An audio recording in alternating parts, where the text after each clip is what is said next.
சாலையிலே வாகனங்கள் நிற்குமா ஓடுமா? சொல்லுங்க பார்க்கலாம். ரோடு இருக்கிறது. ரோடு நம்ம நடக்கிறதற்கா வாகனங்கள் ஓடுறதற்கா? ஏதாவது ஒரு வாகனம் நடு ரோட்டில் 2 மணி நேரமாக நின்னா என்ன ஆகும் சொல்லுங்க? அந்த வாகனத்தின் உரிமையாளருக்கு உடனே ஃபைன் வரும். வருமா வராதா? வரும். அல்லேலூயா. அவர் எவ்வளவு டிராஃபிக் உண்டு பண்ணாரோ அதையெல்லாம் என்ன செய்வாங்க? கணக்கு பண்ணி அவங்களுக்கு உடனடியாக அவங்க மொபைலுக்கு என்ன வந்துடும்? ஃபைனு கட்டினவங்க யாராவது உண்டா? இல்லை. ஆமேன். டிராஃபிக் உண்டு பண்ணனா என்ன வரும்? ஃபைன் வரும். அதே மாதிரி தேவ சபையிலே தேவனுக்கு கீழ்ப்படியாதபடி பலரை இடற செய்து கொண்டிருந்தாலும் தேவன் என்ன செய்வார்? இப்படிப்பட்ட ஃபைனை தருவார். உங்களை நரகத்தில் போட மாட்டார், சில தண்டனைகளை தருவார். அப்போது சாலை என்பது ஓடுவதற்காக. எந்த வாகனமும் என்ன செய்யக்கூடாது? அதில் நிற்கக்கூடாது. டிராஃபிக் ஜாம் வந்துட்டுன்னு சொன்னால் என்ன ஆகும்? அதில் நிற்கும். சிக்னல் இருக்கிறது, அந்த இடத்துல மட்டும்தான் நிற்கணும். நடக்கிறவர்கள் யாரும் ரோட்டில் நடக்கக்கூடாது, அதற்கு விதிமுறை கிடையாது. அல்லேலூயா. ரோட்டில் போகும்போது என்ன ஆகும்? வாகனம் நம்ம மேலே வந்து என்ன செஞ்சிடும்? ஆமாம். அப்போது எந்த சாலையுமே நிற்பதற்கானது அல்ல, அது தொடர்ந்து ஓடிக்கொண்டே இருக்க வேண்டும். அதை போல தேவ பிள்ளைகள் இந்த ஓடுகளத்திலே, இந்த சாலையிலே ஓடுகிறவர்களாயிருக்க வேண்டும். ஓடும் பொழுது சில காரியங்களை விட்டு விட்டு ஓட வேண்டும். ஆமேன். ஸ்தோத்திரம். எதையெல்லாம் விட சொல்லுகிறார்? இந்த தீமோத்தேயுவுக்கு எழுதின இந்த 1ஆம் நிருபத்தை முழுவதுமாய் நான் சில வசனங்களை உங்களுக்கு எடுத்து தருகிறேன். பாருங்கள். தேவன் நாம மகிமைப்படுவதாக. தேவன் நம்மோடு கூட பேசுவாராக. 1 தீமோத்தேயு 1:3 வாசியுங்கள். தீமோத்தேயு விட்டு எங்கேயும் போக வேண்டாம், அதிலே இருந்தால் போதும். சரி. வேற்றுமையான உபதேசங்களை போதியாத படிக்கும், விசுவாசத்தினால் விளங்கும் தெய்வீக பக்தி விருத்திக்கு ஏதுவாய் இராமல் தர்க்கங்களுக்கு ஏதுவாய் இருக்கிற கட்டுக்கதைகளையும் முடிவில்லாத வம்ச வரலாறுகளையும் கவனியாத படிக்கும் நீ சிலர். அல்லேலூயா. பாருங்கள், முதலாவது நீ விட வேண்டிய காரியம் என்ன தெரியுமா? ஆமென். சபைக்கு நீ எச்சரிக்க வேண்டிய காரியம், நீ விட வேண்டிய காரியம், விட்டு விலக வேண்டிய காரியம். எல்லாரும் நல்லா கவனிங்க. வேற்றுமையான உபதேசம். என்ன? கொஞ்சம் வித்தியாசமாக இருக்கும். நிறைய பேர் இதில் தான் விழுந்து போவாங்க. அவர் கொஞ்சம் வித்தியாசமாக பேசுகிறாரு. அப்போது நீ என்ன செய்யணும்? வேற்றுமையான உபதேசத்தை நீ போதிக்கவும் கூடாது, சபையில் அதை என்கரேஜ் பண்ணவும் கூடாது. அப்போ அடுத்ததாக, விசுவாசத்தினால் விளங்கும் தெய்வீக பக்தி விருத்திக்கு ஏதுவாயிராமல் தர்க்கங்களுக்கு ஏதுவாயிருக்கிற கட்டுக்கதைகளையும் முடிவில்லாத வம்ச வரலாறுகளையும் நீ என்ன செய்யக்கூடாது? கவனித்து ஓடக்கூடாது. அநேகர் பாருங்க, இந்த நல்ல கவிதை நயத்தோடு கொஞ்சம் திருக்குறளை சொல்லுவாங்க, தமிழில் உள்ள சில கவிதைகளை சொல்லுவாங்க, கட்டு கதைகளை சொல்லுவாங்க. கடைசியில் பார்த்தா ஒரு பக்தி விருத்தியும் என்ன செய்யாது? இருக்காது. ஒரு மணி நேரம் நம்ம செய்தியை கேட்டோன்னு சொன்னால் காதுக்கு ரொம்ப இனிமையாக இருக்கும், கேட்கும்போது ரொம்ப இன்ட்ரெஸ்டாக இருக்கும். ஆனால் அது 2 நாள் கழித்து கேட்டால் அல்லது 1 வருஷம் கழித்து கேட்டால் அதனால இந்த ஆத்துமாவுக்கு ஒரு பிரயோஜனமுமே இருக்காது. ஆமென். ஸ்தோத்திரம். அப்போ வேற்றுமையான உபதேசம், கட்டுக்கதை, தெய்வீக பக்தி விருத்திக்கு ஏதுவாயிராத எந்த ஒரு காரியத்தையும் என்ன செய்யக்கூடாது? சபையில் சொல்லக்கூடாது. பாருங்கள், தேவையில்லாத கதையை சபையில் சொல்லக்கூடாது. எப்படி தெரியுமா? வேத வசனத்தை நாம் பேசிக்கொண்டிருக்கும் பொழுது இந்த வேத வசனத்திற்கு தேவையில்லாத ஒரு கதையை உங்களுக்கு நான் இப்போ சொல்வேன்னு சொன்னா உங்க இருதயம் எல்லாம் வசனத்தை விட்டு எங்க போயிரும்? அந்த கதைக்கு நேராக போயிடும். உங்க இருதயத்துல எல்லாம் ஒரு பிக்சர் வந்துடும். உடனே வருமா? உங்க இருதயத்துல என்ன வந்துடும்? ஒரு பிக்சர் வந்துடும். உடனே அதையே நீங்கள் சிந்தித்து கொண்டிருப்பீர்கள். சத்துருவானவன் இந்த வசனத்தை கேட்கவே விட மாட்டான். அல்லேலூயா. அப்போ இப்படிப்பட்டவைகளை நீ கவனிக்காதபடி நீ ஓடு. 1 தீமோத்தேயு 4வது அதிகாரம் அதனுடைய 7வது வசனத்தை வாசியுங்கள். சீர்கேடும் நல்ல கவனியுங்கள். சீர்கேடும் கிழவிகள் பேச்சுமாயிருக்கிற கட்டு கதைகளுக்கு விலகி தேவ பக்திக்கு ஏதுவாக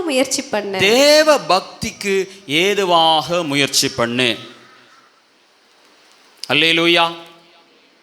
கட்டுக்கதை, சீர்கேடும் கிழவிகள் பேச்சும் அப்படி என்றால் அது என்ன சொல்லப்பட்டிருக்கிறதுனா, இந்த மரியாதை இல்லாத பேச்சு, இனி சொன்னா பிரயோஜனம் இல்லாத பேச்சு, பாரம்பரியமாய் நம்பி இருக்கிற மூட நம்பிக்கைகளை இந்த இளைய தலைமுறையின் மேல சுமத்துகிறதான தேவையில்லாத சீர்கெட்ட பேச்சு. அல்லேலூயா. எப்படி? கிழவிகள் பேச்சு. முதியோருடைய சொல்லுக்கு கீழ்ப்படியலாம், ஆனால் புனைக்கதைகள், கற்பனை கதைகள் அது தேவ பக்திக்கு அது உறுதுணை ஆயிருக்காது. மாறாக தேவ பிள்ளைகளுடைய இருதயங்களிலே ஒரு மிக ஸ்தோத்திரம் அதிகமான ஒரு பயத்தை கொண்டு வருகிறது. சிறிய பிள்ளைகளுடைய இருதயத்திலே இங்க பாருங்கள், இப்படியாக ஒரு மாயை இருக்கிறது, இப்படி ஒரு மாயாவி இருக்கிறார், இப்படியாக ஒரு யார் இருக்கிறார், ஒரு சூனியக்காரி இருக்கிறார், இப்படிப்பட்ட கதையெல்லாம் என்ன செய்வாங்க? பிள்ளைகளுக்கு சொல்லி கொடுத்து அவருடைய இருதயத்தில் தேவையில்லாத ஒரு பயத்தை கொண்டு வருவது. சிறு வயதிலே சிறு பிள்ளைகளுடைய இருதயத்திலே பயங்கள் உருவாகும் என்று சொன்னால் அவர்கள் எவ்வளவு பெரியவர்களாய் வளர்ந்தாலும் அந்த பயம் அவர்களை விட்டு என்ன செய்யாது? போகாது. சற்று நிதானித்து பார்ப்போம்னு சொன்னா ஒன்றுமே இல்லாத ஒரு காரியமாய்தான் இருக்கும். ஆனால் சிறு வயதிலே யாரோ ஒருவர் சொன்ன ஒரு மூட நம்பிக்கையான ஒரு கதையை கேட்டு இருதயத்தில் ஒரு பயம், எப்போதும் பயம் இருந்து கொண்டே இருக்கும். அதான் ஆண்டவர் சொல்லுகிறார், இப்படிப்பட்ட காரியங்களை நீ சபையிலே என்கரேஜ் பண்ணாத, இப்படிப்பட்ட காரியங்களை நீ கவனிக்காத, இவைகளெல்லாம் விட்டு நீ என்ன செய்? ஓடு. அல்லேலூயா. பாருங்க, நம்ம ஸ்கூல்ல எல்லாம் படிக்கும்போது நிறைய புனைக்கதைகள் இருக்கிறதா? ஆமாவா இல்லையா? வம்ச வரலாறுகளே இல்லாத கதைகள் இருக்கிறது. சரியான வரலாறு இல்லாத கதையை நம்முடைய பாடத்திட்டத்தில் இணைத்திருக்கிறார்கள். ஆனால் கிறிஸ்துவுக்கோ ஆதாம் வரையிலேயும் வம்ச வரலாறு இருக்கிறது. அவருடைய சரித்திரத்தை இங்கே என்ன செய்யவில்லை? பதிக்கவில்லை. ஆனால் யாரோ ஒருவர் எழுதிய கட்டுக்கதையை தெய்வமாக பாவித்து நம்முடைய பிள்ளைகளை என்ன செய்கிறார்கள்? படிக்க சொல்லுகிறார்கள். படியுங்கள், அதோடு மறந்து விடுங்கள். அதை உங்களுடைய இருதயத்தில் என்ன செய்யக்கூடாது? ஏற்றுக்கொள்ளக்கூடாது. அப்போ தொடர்ந்து வாசியுங்க. நம்மிடத்தில் வம்ச வரலாறு இருந்தாலும் என்ன செய்யக்கூடாதான்? தொடர்ந்து வாசிங்க.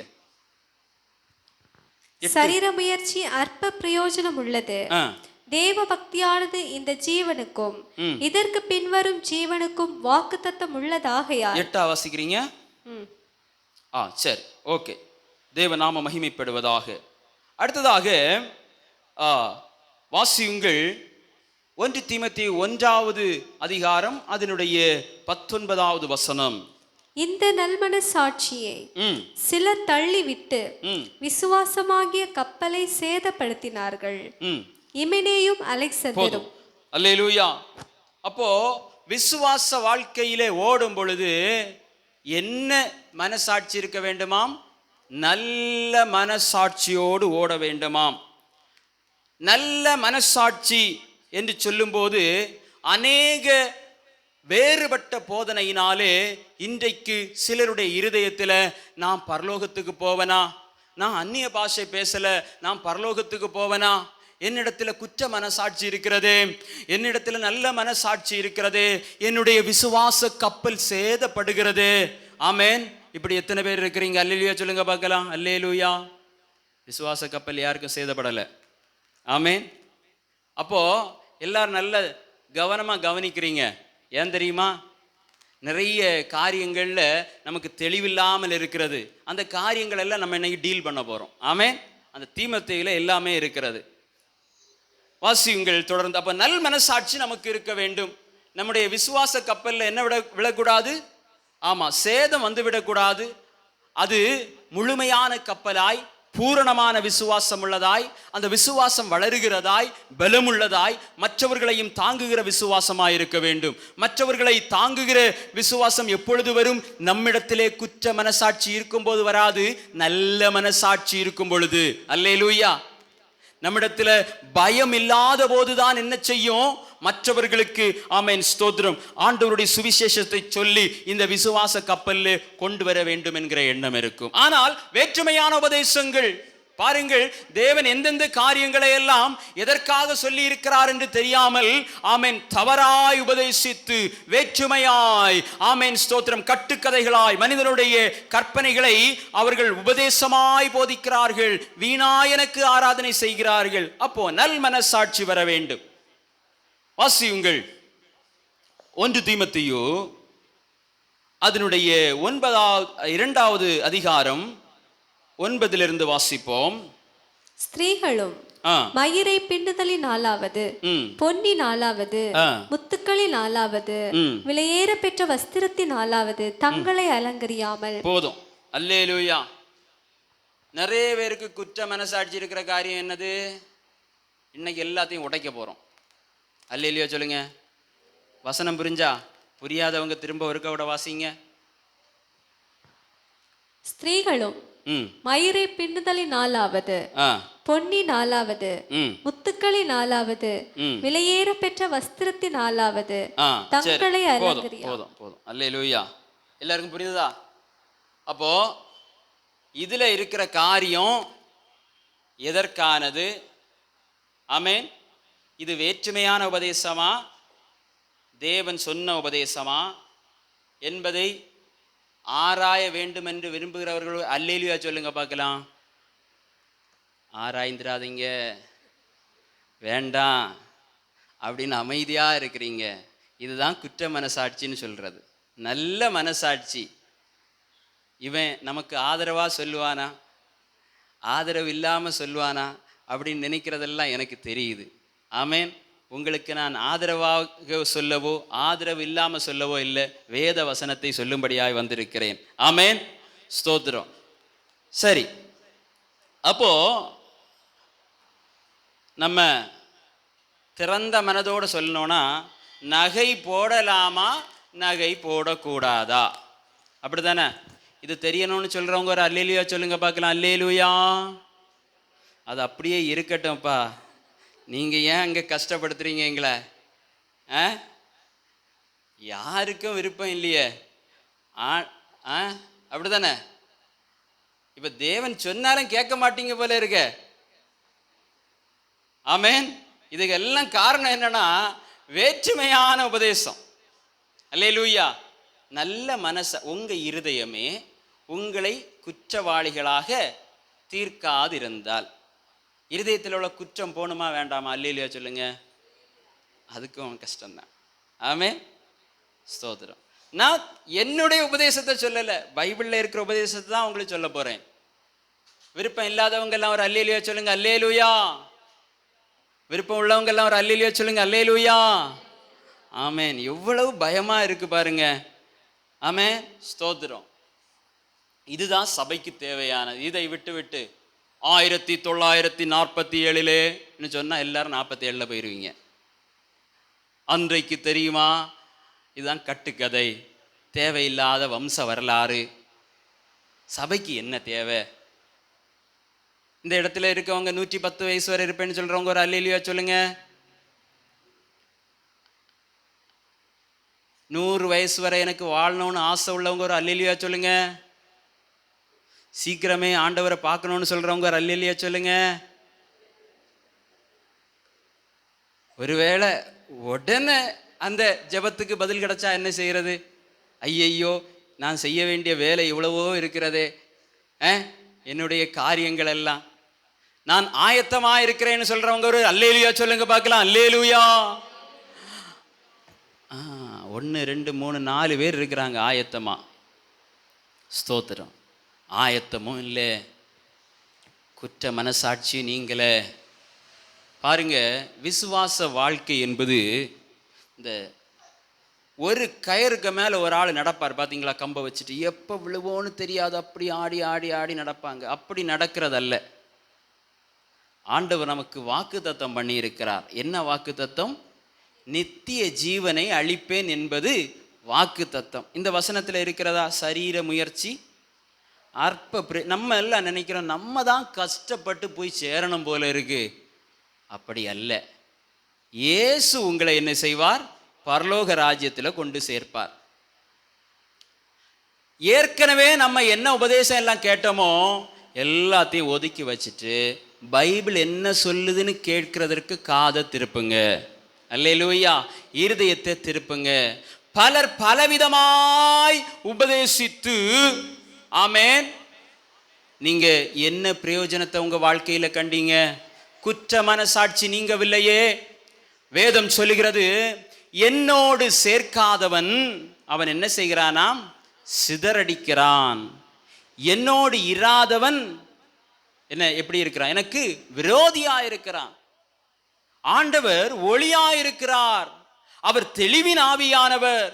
கர்த்தருக்குள்ளாய், கிறிஸ்துவுக்குள்ளாய் ஒருவன் இருக்கும் பொழுது எல்லா காரியங்களிலும் அவனுக்கு தெளிவு இருக்க வேண்டும், அவனுக்கு ஞானம் இருக்க வேண்டும். சரி, நம்ம வசனத்திற்கு வருவோம். அப்போ இந்த இடத்துல மட்டும் இல்லை, கொரிந்தியர்ல இந்த காரியத்தை சொல்லி இருக்கிறது. அதனால தான் நிறைய பிரிவினைகள் எல்லாம் வருகிறது. சரி, இந்த காரியம் அப்படியே பழைய ஏற்பாடு ஒரு இடத்துல இருக்கிறது பாருங்க. ஏசாயா 3வது அதிகாரம் அதனுடைய 16வது வசனத்திலிருந்து நாம் வாசிக்க போகிறோம். அதாவது, கர்த்தருடைய ஜனமாகிய இஸ்ரவேல் ஜனங்கள் அவர்கள் நகை அணிந்திருந்தார்களா இல்லையா என்று இந்த இடத்திலே சொல்லப்பட்டிருக்கிறது. நீங்க வாசிக்க முன்னாடி சொல்லுங்க, அவங்க நகை அணிந்திருந்தாங்களா இல்லையா? ஆமான்னு சொல்றவங்க ஒரு அல்லேலூயா சொல்லுங்க பார்க்கலாம். அல்லேலூயா. அப்ப அந்த வசன பகுதியை நீங்க வாசிச்சு கடந்து போயிருக்கீங்க, அதை தியானிக்கவில்லை. 16 வாசிப்போம். பின்னும் கர்த்தர் சொல்லுகிறதாவது, சீயோன் குமாரத்திகள் அகந்தையாயிருந்து, சீயோன் குமாரத்திகள் அகந்தையாயிருந்து, கழுத்தை நெறித்து நடந்து, கழுத்தை நெறித்து நடந்து, கண்களால் மருட்டி பார்த்து, கண்களால் மருட்டி பார்த்து, ஒய்யாரமாய் நடந்து, ஒய்யாரமாய் நடந்து, தங்கள் கால்களில் சிலம்பொலிக்க திரிகிறார்கள். கால்களில் முதல்ல என்ன? சிலம்பு. சிலம்புனா என்ன? சவுண்டு கேட்க எனக்கு கேட்கல, சொல்லுங்க. அப்படின்னா என்ன? சிலம்பு. யாரோ மதுரையை எரித்தாங்களே, யாரு? அது அந்த கதை தெரியும். இது கட்டுக்கதையான்னு தெரியாது, இது உண்மை கதையான்னு தெரியாது. கண்ணகியான். ஆமே, ஸ்தோத்திரம். தீயின் நடுவிலே நின்ற 3 பேரை சொல்லுங்க. கரெக்டா சொன்னீங்க. அது விக்கிரக தெய்வங்களுடைய பெயர். அவர்களுடைய உண்மையான பெயரை சொல்லுங்க. நீங்க சொல்லாதீங்க, இங்க சொல்லுங்க. சண்டே கிளாஸ் பிள்ளைங்க சொல்லுங்க. கண்ணகின்னு சொன்னவங்க சொல்லுங்க.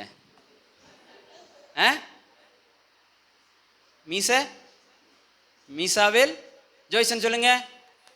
தெரியுமா? ஆமே, இது வரலாறு, இதை படிக்கணும். அல்லேலூயா. சரி, அப்ப சீயோன் குமாரத்திகள் அணிந்திருந்த முதல் நகை எனது? சிலம்பு. சிலம்பை என்ன செஞ்சாங்க?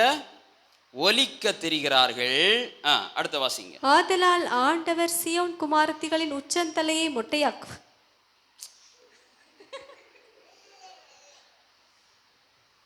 தொடர்ந்து வாசிங்க.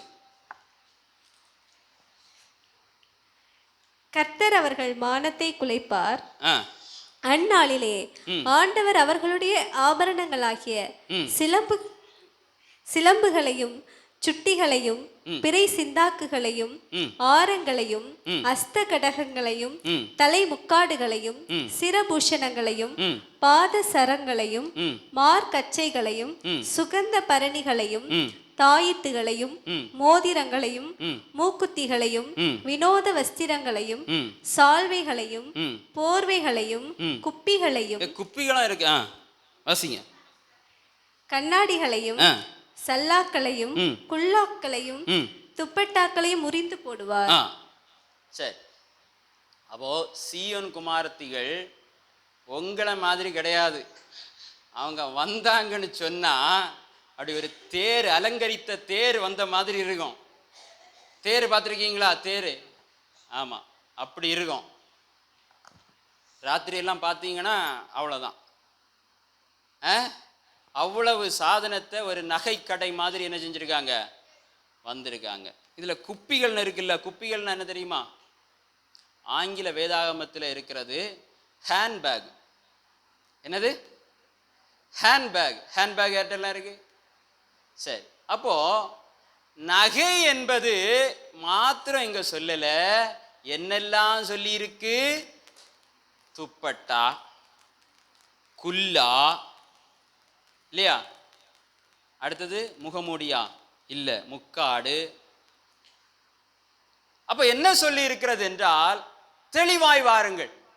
தெளிவாய் முதல் வசனம் என்ன சொல்லுகிறது என்றால், சீயோன் குமாரத்திகள் அகந்தையாயிருந்து தங்கள் கழுத்தை நெறித்து நடந்து தங்கள் கண்களால் மருட்டி பார்த்து ஒய்யாரமாய் நடந்து தங்கள் கால்களில் சிலம்பு ஒலிக்க திரிகிறார்கள். அப்படியே நம்முடைய தீமோத்தேயுக்கு வாங்க, இந்த பகுதி அப்படியே இருக்கட்டும். தீமோத்தேயுல வாசித்த அந்த 2வது அதிகாரத்தின் ஸ்தோத்திரம் 9 இருந்து தொடர்ந்து வாசிப்போம். ஸ்திரீகளும் மயிரை பின்னுதலினாலாவது பொன்னினாலாவது முத்துக்களினாலாவது விலையேற பெற்ற வஸ்திரத்தினாலாவது தங்களை அலங்கரியாமல் 10 தகுதியான வஸ்திரத்தினாலும் நாணத்தினாலும் தெளிந்த புத்தியினாலும் தேவ பக்தி உள்ளவர்கள் என்று சொல்லிக் கொள்ளுகிற ஸ்திரீகளுக்கு ஏற்றபடியே நற்கிரியைகளினாலும் தங்களை அலங்கரிக்க வேண்டும். இங்கே சொல்லப்பட்டது நகை அல்ல, அலங்காரம். உங்களை நீங்கள் அலங்காரப்படுத்திக் கொள்ளுகிறீர்களே சீயோன் குமாரத்திகளே, அந்த அலங்காரம் இப்போது நம்மிடத்திலே சொல்லப்பட்டிருக்கிறது. உங்களை நீங்கள் அலங்காரப்படுத்திக் கொள்வதற்கு என்னென்ன உபகரணங்களை எல்லாம் நீங்கள் பயன்படுத்துகிறீர்களோ அதையெல்லாம் சொல்லி இருக்கிறது. அப்போ நீங்கள் இந்த அலங்காரம் உங்களுக்கு அலங்காரமாய் இராமல் தகுதியான வஸ்திரத்தினாலும் நாணத்தினாலும் தெளிந்த புத்தியினாலும், அப்படித்தானே சொல்லியிருக்கு. அல்லேலூயா, ஸ்தோத்திரம். தெளிந்த புத்திக்கு அடுத்தபடியா என்ன சொல்லியிருக்கு? தேவ பக்தி உள்ளவர்கள் என்று சொல்லிக் கொள்ளுகிற ஸ்திரீகளுக்கு ஏற்றபடியே நற்கிரியைகளினாலும் தங்களை அலங்கரிக்க வேண்டும். அப்போ இப்படி வெளியரங்கமா ஒரு அலங்காரம் இருக்கிறது பாத்தீங்களா? இது உங்களை என்ன செய்ய, இந்த அலங்காரத்தினால நீங்க என்ன செய்ய முடியாது? பரலோகத்திற்கு வர முடியாது. தேவன் சொல்லுகிற இந்த தெளிந்த புத்தி, இந்த நற்கிரியைகள், அல்லேலூயா, ஸ்தோத்திரம், இவற்றின் மூலமாய் நீங்கள் என்ன செய்யலாம்? பரலோகத்துக்கு போகலாம். அப்படின்னா என்ன? நீங்க நகை போட்டா பரலோகத்துக்கு போக மாட்டீங்களா? அப்படி வேதம் சொல்லுதா? இல்ல, அலங்கரிப்பை சொல்லுகிறது. இன்னும் தெளிவாய் பாருங்கள். ஸ்கூல்ல சில பிள்ளைங்க ஒண்ணுமே படிக்க மாட்டாங்க. என்ன செய்ய மாட்டாங்க? ஒண்ணுமே படிக்க மாட்டாங்க. ஆனா டெக்கரேஷனுக்கு என்ன செய்யாது? குறைவே இருக்காது. பார்த்துருக்கீங்களா? ஆஹா, அப்ப டீச்சர் சொல்லுவாங்க, எப்பா இது ஒன்றும் உன்னை பாஸ் ஆக்காது, நீ என்ன செய்யணும்? படிக்கணும். அப்படி சொல்லியிருக்காங்களா? என்ன பார்த்து சொல்லியிருக்காங்க? நான் ஒத்துக்கொள்ளுகிறேன். நீ ஸ்டைலா வந்த உடனே என்ன செய்ய முடியாது? உனக்கு பாஸ் மார்க் போட முடியாது. நீ என்ன செய்யணும்? படிக்கணும். படிச்சாதான் என்ன செய்ய முடியும்? பாஸ் ஆக முடியும். அதே காரியத்தை தான் இங்கேயும் சொல்லியிருக்கு. யாரெல்லாம் தெளிவடைந்தா அல்லேலூயா சொல்லுங்க பார்க்கலாம். அல்லேலூயா சொல்லுங்க பார்க்கலாம். அப்போ இந்த காரியங்கள் எல்லாம் நம்மகிட்ட அதிகமா இருந்ததுன்னு சொன்னா நம்மகிட்ட என்ன வரும்? அகந்தை வரும். இப்படி நீங்க செய்ய வேண்டாம், மற்றவர்களுக்கு இடர்ல உண்டு பண்ணாத. என்ன ஒரு இடத்துல சொல்லப்பட்டிருக்கிறது, சபையில வரும் பொழுது நீ மினுக்கான வஸ்திரம் தரித்து வரும்போது ஆராதிக்கிறவங்க என்ன செய்வாங்க? மினுக்கான வஸ்திரத்தை தான் பார்த்துட்டு இருப்பாங்க, தேவனை ஆராதிக்க மாட்டாங்க. தகுதியான வஸ்திரம், ஆமாவா இல்லையா? எத்தனை பேர் அப்படி வஸ்திரத்தை பார்த்துட்டு இருப்பாங்க? சரிதானே? சரியா இல்லையா? இவங்க எங்கேருந்து வாங்கியிருப்பாங்களோ தெரியலையே, எவ்வளவு விலை இருக்குமோன்னு தெரியலையே. இன்னைக்கு முடிஞ்ச உடனே கேட்கணும். கண்ணை மூடி ஜெபம் பண்ணுவாங்க, சீக்கிரம் போயிட்டாங்களோ அப்படின்னு பார்ப்பாங்க. போயிட்டா கேட்க முடியாதே. இப்படி பல எண்ணங்கள் வரும். அதுதான் அவருடைய சிந்தனை என்ன செய்யக்கூடாது? திசை திருப்பக்கூடாது. உன்னுடைய தகுதியான வஸ்திரம், உன்னுடைய தெளிந்த புத்தி, உன்னுடைய நற்கிரியைகள் தான் உனக்கு அலங்காரம். அல்லேலூயா, அல்லேலூயா, தேவநாம மகிமைப்படுவதாக. அப்போ இந்த அலங்கரிப்புகள் எல்லாம் உங்களுக்கும் தேவனுக்கும் உள்ள காரியம். உங்கள் இருதயத்திலே குற்ற மனசாட்சி இருக்கிறதா? நல்ல மனசாட்சி இருக்கிறதா? உங்களுடைய அலங்கரிப்பு தேவனுக்கு தெரியும், மனிதனுக்கு தெரியாது. இருதயத்தின் அலங்காரத்தை தேவன் விரும்புகிறார். அந்த அலங்காரம் இருந்தால் மாத்திரமே எங்க சொல்ல முடியும்? பரலோக ராஜ்யத்திற்கு நாம் சொல்ல முடியும். தொடர்ந்து வாசிப்போம். ஸ்திரீகளுக்கு அடுத்து தொடர்ந்து என்ன ஆலோசனை கொடுக்கப்பட்டிருக்கிறது? ஸ்திரீயானவள் எல்லாவற்றிலும் அடக்கமுள்ளவளாயிருந்து. அடக்கமுள்ளவளாயிருக்க வேண்டும். இந்த சீயோன் குமாரத்திகள் சிலம்பும் கடகமும் என்னது எவ்வளவு இருக்கு? ஒரு 20 காரியங்களுக்கு மேல இருக்கு. இதெல்லாம் போட்டு இருந்தா அடக்கம் வராது. கழுத்தை நெரித்து பார்ப்பாங்க, கண்ணை மருட்டி பார்ப்பாங்க. நீ அடக்கமா இருக்கணும், நீ அமைதலா இருக்கணும். ஒருவர் கேட்டாராம், எனக்கு நான் திருமணம் பண்ண போகிறேன், எனக்கு என்ன எப்படிப்பட்ட பெண் வேணும்? குணசாலியான பெண் வேணும், நல்ல அடக்கமான பெண் வேணும்னு. அப்ப அவர் சொன்னாராம், அடக்கமான பொண்ணு எங்க இருக்கும்? எங்க இருக்கும் சொல்லுங்க? கல்லறையில இருக்குமா? அடக்கமானவங்க அங்கதானே இருப்பாங்க. அல்லேலூயா. அப்படி அல்ல, அமைதலுள்ள, தேவபக்தியுள்ள. ஆமேன். நிஷின் பார்க்கிறாரு, என்னடா இப்படி எல்லாம் பேசுறாங்க, அப்படிதானே? ஆமேன். தேவநாமம் மகிமைப்படுவதாக. ஹல்லேலூயா. இந்த இடத்துல நீங்கள் வந்திருப்பது தேவனுடைய கிருபை. ஆமென். ஸ்தோத்திரம். இந்த வசனம் எத்தனை பேருக்கு தெளிவடைந்தது? அல்லேலூயா சொல்லுங்க பார்க்கலாம். ஸ்தோத்திரம். பரலோக ராஜ்யத்திற்கு உங்களை எதெல்லாம் கூட்டிட்டு போகாதுன்னு இருக்கிறதோ அதெல்லாம் விட்டுருங்க. ஆமென். எதையெல்லாம் ஆண்டவர் விட சொல்லி இருக்கிறாரோ விட்டுருங்க. உங்க மனசாட்சி நீங்க ஜெபிக்கும் போது, உங்களுக்குள்ள ஒரு பரிசுத்த ஆவியானவர் இருக்கிறார். நீங்க ஜெபிக்கும் போது உங்களோடு கூட பேசுவார். அல்லேலூயா. உங்களோடு கூட அவர் இடைபடுவார். இந்த வசனங்களின் மூலமாய் பேசுவார். ஸ்தோத்திரம். அப்போ தொடர்ந்து வாசியுங்கள். அடக்கமான அமைதலோடு கற்றுக்கொள்ள கடவுள். ஸ்திரீயானவள் என்ன செய்ய வேண்டுமாம்? கற்றுக்கொள்ளுகிற இருதயம் இருக்க வேண்டும். உபதேசம் பண்ணவும், புருஷன் மேல் அதிகாரம் செலுத்தவும் ஸ்திரீயானவளுக்கு நான் உத்தரவு கொடுக்கிறதில்லை. சரி, யாரெல்லாம் வீட்டுல உபதேசம் பண்றது? அல்லேலூயா சொல்லுங்க பார்க்கலாம். இந்த பகுதியை ஒருத்தங்கள்ட்ட நாங்கள் சொல்லும்போது அவங்க சொன்னாங்க, சும்மா இந்த ஸ்திரீகளுக்கு தான் ஆண்டவர் எல்லாம் எழுதி வச்சிருக்கார், அந்த புருஷர்களுக்கு ஒன்றுமே எழுதி வைக்கல அப்படின்னு சொன்னாங்க. அல்லேலூயா. இல்லை, 2 பேருக்கும் உண்டு. ஆமென். யாரிடத்துல யாருடைய இருதயத்திற்கு வேண்டி அல்லது யாருக்கு என்ன ஆலோசனை தேவையோ அதை ஆண்டவர் என்ன செய்வார். அது ஏன் அப்படி சொல்லப்பட்டிருக்கிறது என்றால், உங்களை குறைந்தவர்களாகவோ ஆமென் உங்களை அடிமைகளாகவோ வைக்க வேண்டும் அல்ல என்பதற்காக அல்ல. தொடர்ந்து வாசிக்கும் பொழுது தெரியும். வாசியுங்கள். ஸ்திரீயானவளுக்கு நான் உத்தரவு கொடுக்கிறதில்லை, அவள் அமைதலா இருக்க வேண்டும். எண்ணத்தில் நாளெனில் முதலாவது ஆதாம் உருவாக்கப்பட்டான், பின்பு ஏவாள் உருவாக்கப்பட்டாள். மேலும் ஆதாம் வஞ்சிக்கப்படவில்லை, ஸ்திரீயானவளே வஞ்சிக்கப்பட்டு மீறுதலுக்கு உட்பட்டாள். ஸ்திரீயானவளிடத்துல ஒரு பலகீனம் உண்டு. ஈஸியா என்ன செஞ்சிருவாங்க? வஞ்சிக்கப்பட்டு விடுவாங்க. அது ஏவாள் இடத்திலிருந்தே தோன்றினது, இப்போதும் இருக்கிறதா இல்லையா சொல்லுங்க பார்க்கலாம். இருக்கிறதா? இப்போது ஸ்திரீகள் வஞ்சிக்கப்படுறாங்களா? ஆமாம். கணவன் வெளிநாட்டிலேருந்து பணம் அனுப்புவார். அப்போது நிறைய இடத்துல பாருங்க, அப்போ இவங்க கூட உள்ள சில சகோதரிகள் சொல்லுவாங்க, இந்த பணத்தை எல்லாம் நீங்கள் எதுக்கு வீட்டிலே வச்சிட்டு இருக்கீங்க, வாங்க நம்ம இப்படியாக ஒரு இடத்துல அதிகமான பணம் கிடைக்கிறது அப்படின்னு சொன்னவொன்னே எல்லா பணத்தையும் ஈஸியாக ஒன்றும் விசாரிக்க மாட்டாங்க, அப்படியே கொண்டு என்ன செஞ்சிருவாங்க, கொடுத்துருவாங்க. அந்த கொடுத்த அந்த சகோதரி இருக்கிறாங்க பாருங்க, இவர் வருகிற வேளையில் நிறைய கதை இருக்கிறது, அதனால தான் எல்லாம் சேர்த்து சொல்கிறேன். இந்த கணவனார், நான் இப்போ 15 லட்ச ரூபா அனுப்பியிருக்கிறேன், வந்த உடனே இந்த காரியங்களை எல்லாம் செய்யணும், எல்லாம் ஓகே அப்படின்னு பிளான் பண்ணிட்டு வருவார்.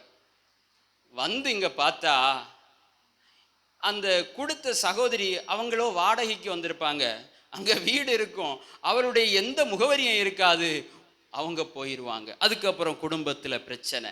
ஆமேன். அதனால தான் இப்படி எத்தனை கதையை நீங்கள் கேட்டிருக்கீங்க, ஆமாவா இல்லையா? நிறைய கதைகள் இருக்கிறது. எனவே வஞ்சிக்கு ஈஸியாக விழுந்து விடுகிற சுவாபம், அல்லது பிறருடைய என்னுடைய மகளுடைய திருமணத்திற்காக கடன் வேண்டும் அப்படி ஏதாவது கொஞ்சம் என்ன சொல்லுவாங்க, கொஞ்சம் அப்படி நடித்து பேசிட்டாங்கன்னா போதும், இவங்க மனசெல்லாம் என்ன ஆயிரும், உருகிரும் பாருங்க. ஆமேன், அல்லேலூயா. மனசெல்லாம் உருகி அவங்க இருக்கிறதான எல்லா காரியத்தையும் கொடுத்து விடுவார். அதனால தான் ஆண்டவர் சொல்கிறார், நீ என்ன செய்யக்கூடாது, புருஷனுக்கு உபதேசம் பண்ணவும் புருஷன் மேல அதிகாரம் செலுத்தவும் நான் உனக்கு என்ன சொல்லவில்லை, உத்தரவு கொடுக்கவில்லை. அப்படி என்றால் உன்னை அடிமையாக வைத்திருக்க அல்ல, நான் உன்னுடைய அந்த புருஷன் மூலமாக உன்னை எப்படி வைப்பேன், ஆமேன், ஒரு ராணியை போல பார்த்துக்குவேன். அப்படித்தானே? இந்த ஏவாள் சொன்னா ஆதாம் கேட்பார், அதுதான் விஷயம். அல்லேலூயா. ஏவாள் வேற யாராவது சொல்லி கேட்டு வஞ்சிக்கப்படுறது, கடைசியில யார் வஞ்சிக்கப்படுவா? ஆதாம் வஞ்சிக்கப்படுவார். வஞ்சிக்கப்பட்டாரா?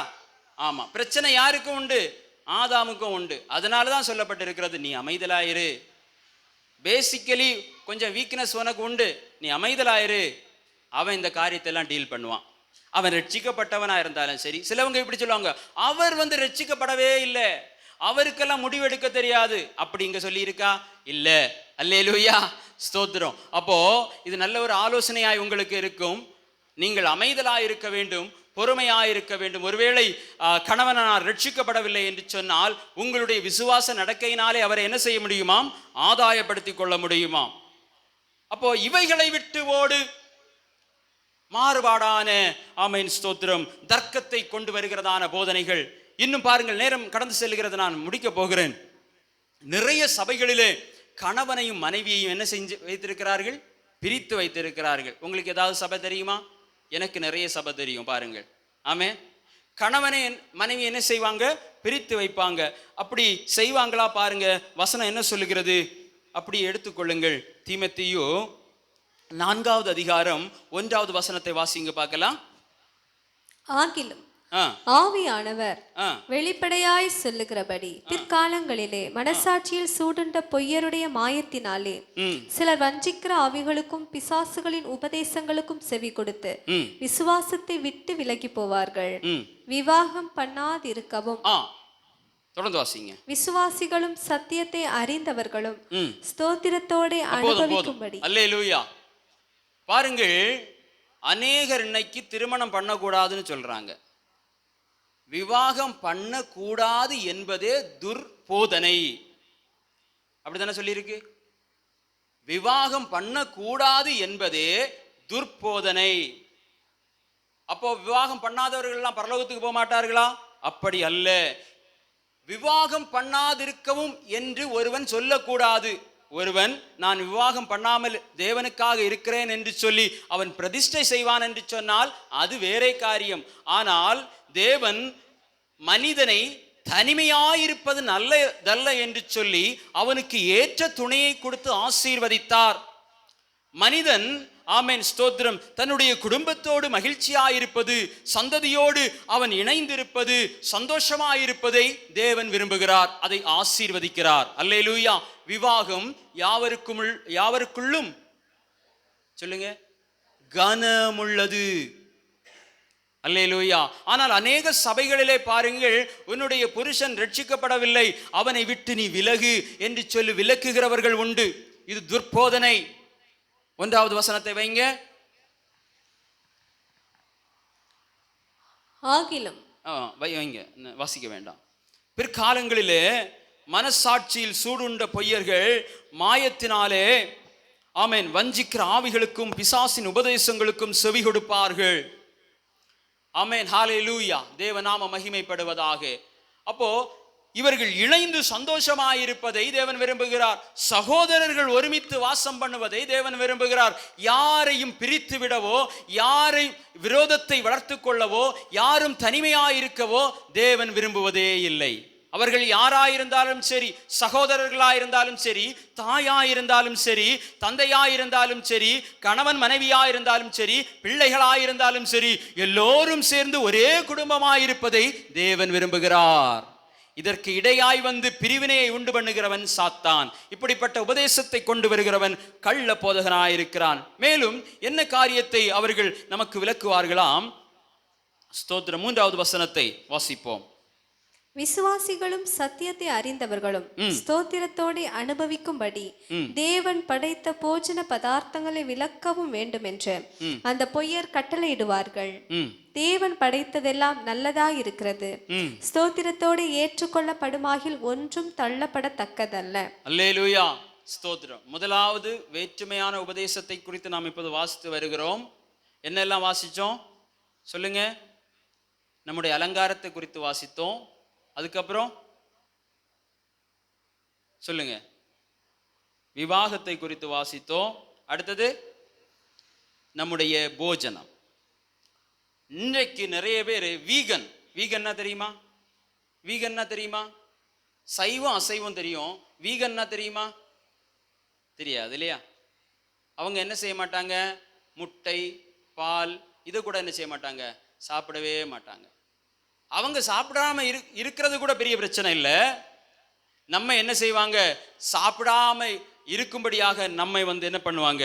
நமக்கு உபதேசம் பண்ணுவாங்க, நமக்கு ஸ்தோத்திர ஆலோசனை தருவாங்க, நம்மை கட்டாயப்படுத்துகிற சூழ்நிலை இருக்கிறது. கடந்த நாளில் ஒருவர் ஒரு ஆட்டுக்குட்டியை பிடித்து கொண்டு வந்து கேட்கிறார், நீங்க மட்டன் பிரியாணி சாப்பிட்றீங்க இல்லையா?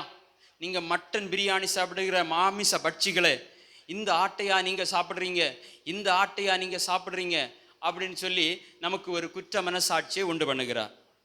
அப்போ நம்ம கேட்க வேண்டியது, அல்லேலூயா, தேவன் படைத்ததெல்லாம் நல்லதா இருக்கிறது. பேதுருவிடத்தில் ஆண்டவருக்கு இந்த உலகத்தில் இருக்கிற ஊறுகிறது, பறக்கிறது, எல்லா மிருக ஜீவன்கள் எல்லாவற்றையும் காட்டி என்ன சொன்னார்? நீ அடித்து பூசி.